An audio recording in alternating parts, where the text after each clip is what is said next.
Episode 4। एहसान। वो अपनी गाड़ी से उतरी तो गार्डन में ही बिजनेस सूट पहने जाना पहचाना शख्स उसे झूले पर बैठा दिखा। यकीनन हर कोई हर्षवर्धन कपूर को जानता था और एक वकील होने के नाते आकृति को हर बड़े लोगों की खबर थी। वो उसे अपने घर में देख हैरान थी और थोड़ी रिलैक्स भी कि कोई दूसरा इंसान नहीं जिसका उसे डर था। आकृति को आया देख हर्ष उठकर उनके पास जाता है तो नोटिस करता है उनकी आंखें पूरी तरह लाल और सूजी हुई है। आप ठीक है ना मिसेस यादव? हर्ष ने पूछा तो आकृति को ईशा का ख्याल आया। वो जल्दी से दरवाजे की तरफ गई पर वहाँ भी लॉक था। उसे देख उनकी आंखों से फिर से आंसू बहने लगे। वो भागते हुए अपने गार्डन के छोर पर गई जहाँ दूसरे घर के गार्डन में एक औरत बैठी थी। मिसेस बत्रा, क्या ईशा वहाँ आई है? आकृति ने पूछा। नहीं तो क्या हुआ, बहुत परेशान लग रही हो? उन्होंने पूछा तो आकृति आंसू पोंछ कर कहती है, कुछ नहीं हुआ, और भागते हुए दोबारा गाड़ी की तरफ जाती है। तब तक हर्ष भी उनके पास आ जाता है। सॉरी मिस्टर, आपको अगर कोई काम है तो प्लीज़ कल आइए, कहकर वो अपनी गाड़ी में बैठने लगी तो हर्ष ने उसका हाथ पकड़ लिया।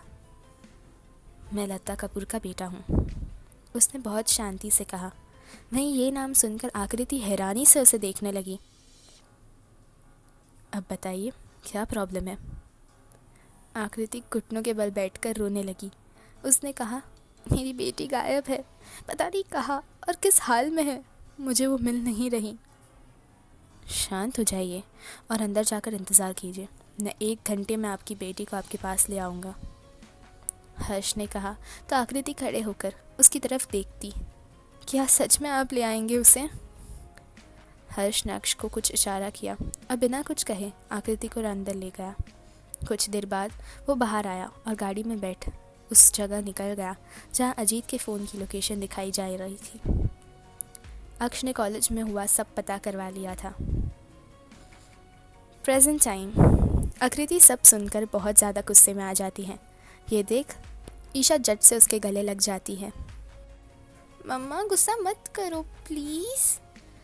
आकृति उसके बालों में हाथ फिराने लगती है।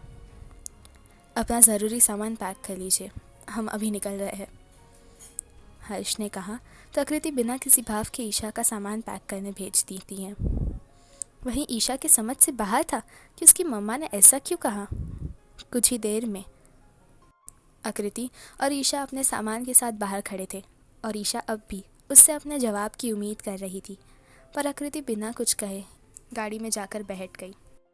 अक्ष ने ईशा का बैग लेकर गाड़ी में रख दिया और उसके लिए दरवाज़ा खोला। आकृति पहले से ही सीट पर जाकर सर टिकाकर सोने की एक्टिंग कर रही थी। अब ईशा को भी गुस्सा आ गया और उसने ज़ोर से गाड़ी का दरवाज़ा बंद कर दिया, जिससे अक्ष और आकृति दोनों ही चिंक उठे। ईशा पैर पटकते हुए हर्ष के पास गई। अंकल, मुझे आपके साथ आना है। हर्ष हैरानी से पीछे मुड़कर ईशा को देखता है। वही नमन उसके मुंह से hot and handsome hunk Harshvardhan Kapoor के लिए अंकल सुन मुंह खोल देता है। हर्ष भी आंखें बड़ी कर उसे देखता रह जाता है, पर जब उसकी नज़र ईशा के फूले गालों और नाक पर जाती है तो उसके होठों पर हल्की सी मुस्कान आ जाती है। वो जल्दी से छुपा भी लेता है और गाड़ी का दरवाज़ा खोलकर उसे अंदर बैठा देता है। आकृति जो पीछे मुड़कर उसे देख रही थी, वो अपने मन में, हमारा यहाँ से जाना ही तुम्हारे लिए सेफ रहेगा, मेरे ख्याल से उस आदमी ने हमें ढूंढ लिया है और किसी भी वक्त हम तक पहुँच जाएगा। वो फिर से अपनी आंखें बंद कर बैठ जाती है। वहीं हर्ष के फ़ोन पर एक कॉल आती है जिस पर मामू दिख रहा था। उसकी आंखें मींच लेता है। कॉल आंसर कर वो जल्दी से कहता है, सॉरी मामू, कुछ काम की वजह से मैं आउट ऑफ सिटी हूँ। अभिनव मायूसी से, यहाँ सब तुम्हारा वेट कर रहे और पूछ रहे। आई एम सॉरी, कुछ नहीं कर सकता, पर आप मेरे लिए एक फ़ेवर कर दीजिए। हर्ष थोड़ी रिक्वेस्ट करता है।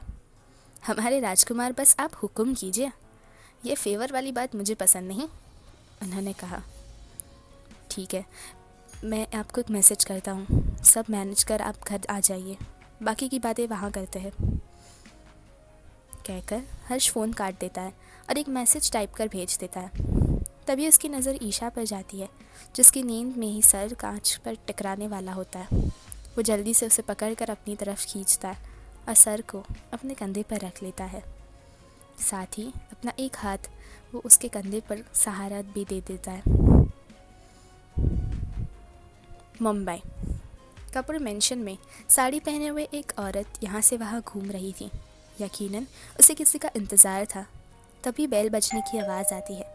एक सर्वेंट जाकर दरवाज़ा खोलती है तो कोई अंदर आता है। हर्ष नहीं आया अब तक? अभिनव को आया देख लता सवाल करती है।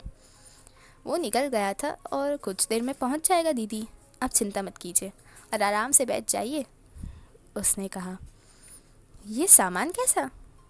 उसके पीछे आए लोगों के हाथ में सामान देख उन्होंने पूछा। हर्ष ने कुछ मंगाया था। स्ट्रेंज, वो किसी अनजान के लिए इतना कुछ करवा रहा है, अभिनव ने सोचते हुए कहा। वो कोई अनजान नहीं है, उन्होंने अभिनव के बालों में हाथ फेर कर कहा। अगर मिस्टर यादव ना होते तो मैं और तुम्हारी जीजा जी जिंदा ना होते। मतलब? अभिनव ने सवाल किया। 28 साल हो गए इस बात को। हमारी शादी घर वालों के मर्ज़ी के खिलाफ हुई थी। पापा ने तो हमें मार डालने तक का फरमान सुना दिया था।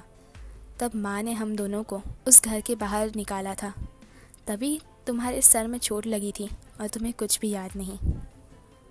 आपने ये बात मुझे आज तक नहीं बताई दीदी, अभिनव ने पूछा। और कोई इंसान अपने ही बच्चे को कैसे मरवा सकते हैं? हम उनकी दूसरी बीवी के बच्चे हैं, या यूँ कहो तो रखेल के, लता ने उदासी से कहा। ना उन्होंने कभी हमें प्यार दिया, ना हमारी माँ को वो इज्जत। माँ ने हमें मिस्टर यादव के पास भेजकर खुद मौत को चुना। मिस्टर यादव जो मथुरा के सबसे बड़े और नामी इंसान थे, जिनके खिलाफ जाने की हिम्मत किसी में नहीं थी। उन्होंने मुझे अपनी बहन मानकर मेरा कन्यादान किया। उसके बाद भी न जाने कितनी बार हम पर हमला हुआ था, पर वो हर बार हमें बचा लेते और आखिर में उन्होंने हमें यहाँ मुंबई भेज दिया। उन्होंने तुम्हारे जीजा जी की बहुत मदद की है और आज हम जो भी ज़िंदगी जी रहे उनके एहसानों की वजह से है। तुम्हें याद है उनकी बहुत प्यारी सी 2 बेटियाँ थी, मुझे बुआ बुआ कर पीछे घूमती थी। आज इतने सालों बाद उसे देखने वाली हूँ, लता बहुत खुश होकर कहती है। मुझे याद नहीं, और अब आप मेरी मदद कीजिए, कहकर अभिनव ने उनके हाथ पकड़े सामान के पास ले गया जो उन लोगों ने हॉल में रख दिया था। आगे की कहानी जानने के लिए सुनते रहिए लव यू अंकल, सोमवार से शुक्रवार सिर्फ और सिर्फ अल्फाजों के सफ़रनामा पर।